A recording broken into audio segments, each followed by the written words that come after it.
There's something that I have been wanting to tell you, and I want to tell you this.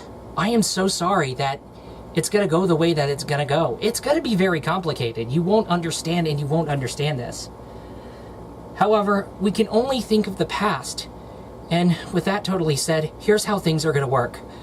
I roll the intro, and then roll the Video Game Classics intro, and I don't know where we go from there. Welcome, the Gamer Man's Lounge. Awaken to play. Gaming of today is taking a crap. Might as well step back and go retro. Video game preservation is a big damn deal. All the games you missed out in the past. Let's take a look at all the treasures on carts and discs. Maybe someone will bring them to today for a second chance. But hey, this is Insert Channel Name here, and welcome to the archival of games of the past. Let's go retro with Video Game Classics. Just so you know, I had to go through the mental gymnastics of coming up with this intro. So for crying out loud, please appreciate it. Hopefully things are going well for you guys. As for me, welcome to the Gamer Man's Lounge, and today, yes, we got a Video Game Classics. And that's right, in today's Video Game Classic, we're going to be taking a look at a bullet hell shooter by the legendary developer Cave, who has been known for making bullet hell shooters.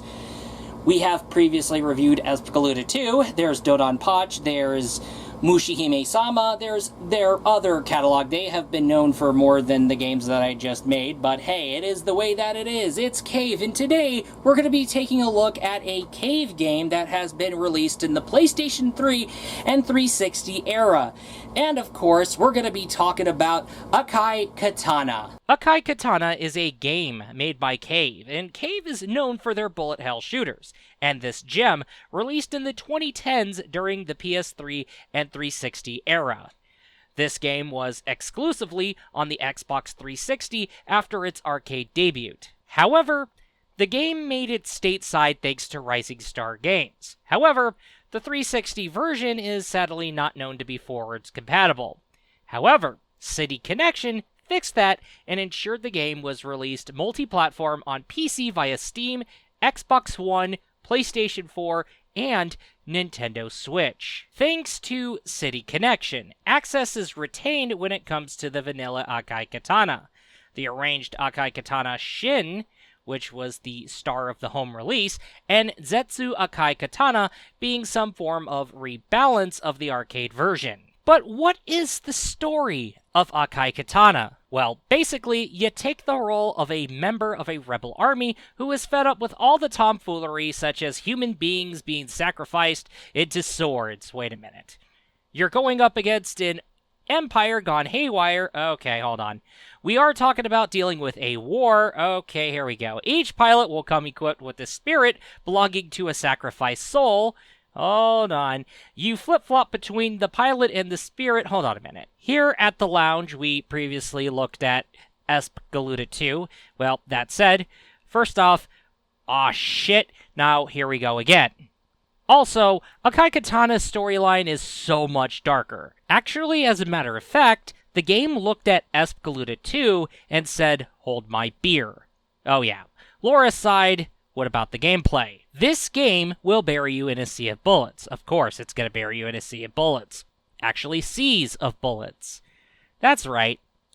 It's a bullet hell shooter. What do you think? But utilize mechanics and you will thin out this sea and even split it. Alongside this ship you pick comes this attachment, which is like some weird orb that is tied to you. Here you end up with two shot types. One, you just rapidly press the shot button for a defense mode where you will move faster, but you will farm green gems from enemies you kill close by, either you or that weird little orb thing that's attached to you. These green gems are going to go ahead and fill up your green meter, and this is where the soul shift comes into play. But hold on a minute. If you want more damage, magnetically grab collectibles on screen and slow down your ship, you can just hold on to the shot button. This is essentially the offense mode. This game actually encourages you to either kill in close quarters or kill or damage with your orb attachment when you're near the enemy, either you or that weird little orb thing. This is when you want to go ahead and charge that one little meter. Yes. Now, as you charge up that meter, you activate the Soul Shift, which will use up your green meter. Now, this Soul Shift mode is essentially your Awakening mode. And when it comes to your Awakening mode, your Rapid Shot bounces bullets off because it's defense mode, and you hold down the button to do more damage while entering into the offense mode. So you're kind of switching and flip-flopping between the defense and offense. The Soul Shift ends up erasing bullets, but you want to keep an eye out on gold to collect for more points to your score. Score high enough, and you will get an extra life and upgrade to your meter. Okay, perfect. Now we're on that one. Now, speaking of lives and your meter, you lose a life, and you get a technical extension to the green meter that takes over the spot of the lost a life, which is why I consider it a technical. Boss fights and tougher ships can get you green meter charge if you do damage with the orb attachment hovering on top of it. So, pro tips to encourage your strategy. But hold on a minute, this is the vanilla arcade version. Oh, wait a minute, if you move on over to Akai Katana Shin, the rules are different and it becomes more recommended for beginners because of its heavy revamp. This is its console exclusive mode, Akai Katana Shin. Close quarters is nothing to worry about, but there is a catch. Your green meter resources will spawn if you kill with your orb attachment. You also have lighter blue gems that you get when you kill in damage and defense mode. These gems charge an additional meter that is circling your ship, and that is when it comes to entering into Soul Shift. This is where you end up activating the counter projectiles as well.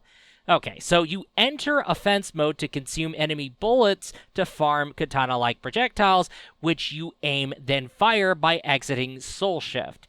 These katanas erase more bullets and turn them into gold alongside bringing in devastating damage to foes in range. Also, if you're in dire need of a few more katanas, do more damage during Soul Shift, and you will get your extras. Anyway, that said, Shin is the revamped mode that makes the game more easier to get the hang of compared to the vanilla and Zetsu versions of the game. However, all versions except for Zetsu will come packed with a novice mode to make the game more beginner-friendly.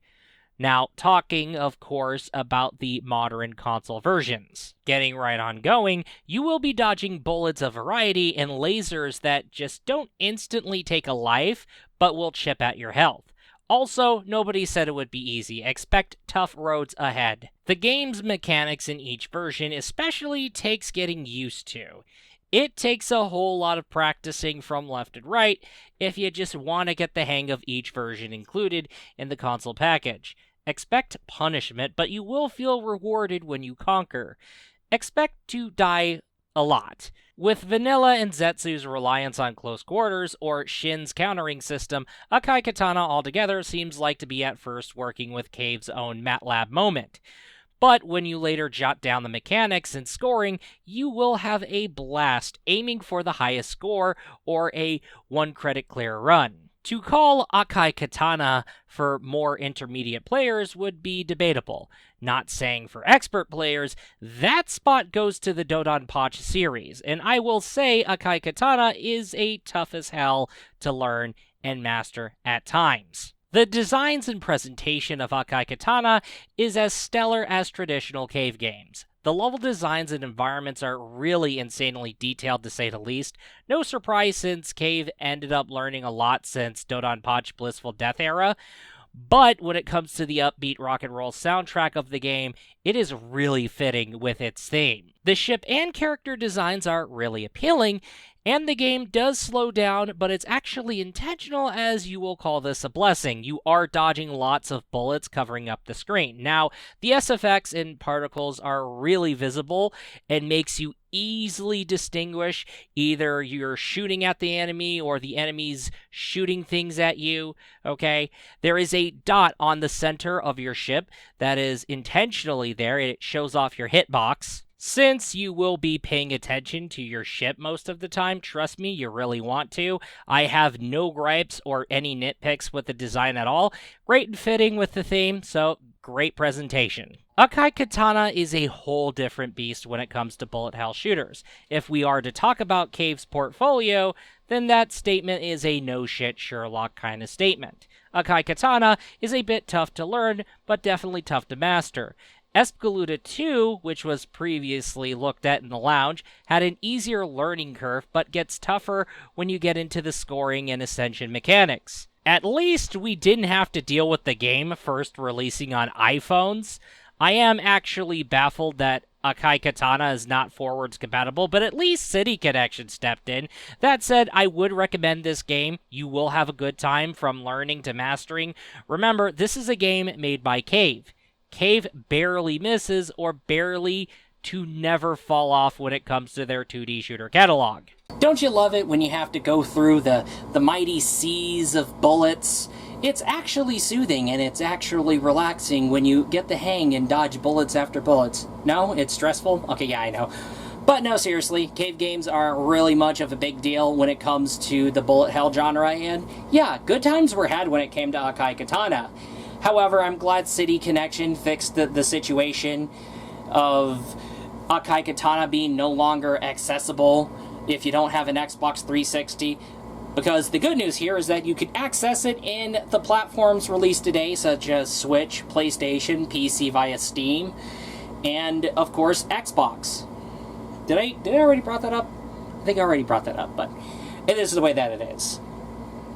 But hey, I do have fond memories of Cave games, especially with Espgaluda 2. I think I already told that story about how I got into Espgaluda 2. It is what it is. And with that totally said, that is all, and I will be looking forward to you in the next video. Peace out.